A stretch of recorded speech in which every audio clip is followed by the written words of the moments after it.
अन्वय तू काय करत आहे?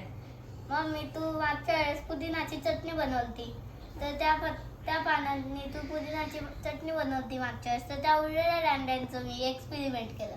मी एक ग्लास घेतला आणि त्या दांड्या. अरे वा, तू काय केलं दाखव मला.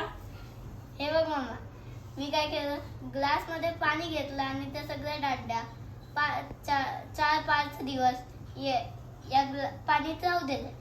मग त्याला 4-5 दिवसांनी बघ खालून रूट्स पण आल्यात. अरे वा, आणि त्याला नवीन आणि पण आले. पानं पण आले. हो, नवीन पानं आले. आता एक तुला मी काम सांगू शकते, एक आयडिया.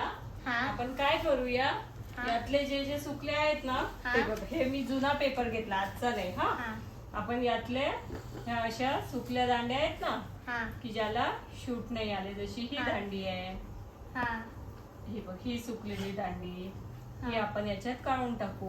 ठीक आहे. आणि सुकलेले जे ब्लॅक कलरचे पान आहेत, ब्लॅक आहेत, ते काढून टाक याच्यावर. म्हणजे काय होईल, आपल्याला, तुला माहिती आहे ना, आपल्या बाल्कनीत कुंडीत पुदिना आहे. आपण काय करू, संध्याकाळी हा पुदिना त्याच्यामध्ये लावू. पण तुला ही आयडिया कुठून आली? मला वाटलं की आपण कसं सुकलेला रोज असं एका ग्लास मध्ये पाणी टाकून तो एकदम नवीन होते, टवटवीत होते. टमटमीत होते.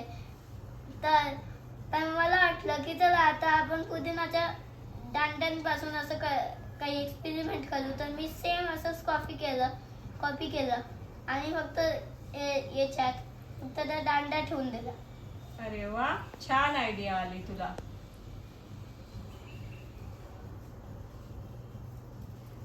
आता एक कर, तू इतरांना पण सगळ्यांना सांग, तुझ्या फ्रेंड्सला, जे फ्रेंड्स तुझा हा व्हिडिओ बघत असतील, की तुम्ही पण असा एक्सपेरिमेंट करून बघा म्हणून. प्लीज फ्रेंड्स, हा एक्सपेरिमेंट तुम्ही पण करून बघा आणि कमेंट बॉक्स मध्ये प्लीज मेसेज कर जा. बाय.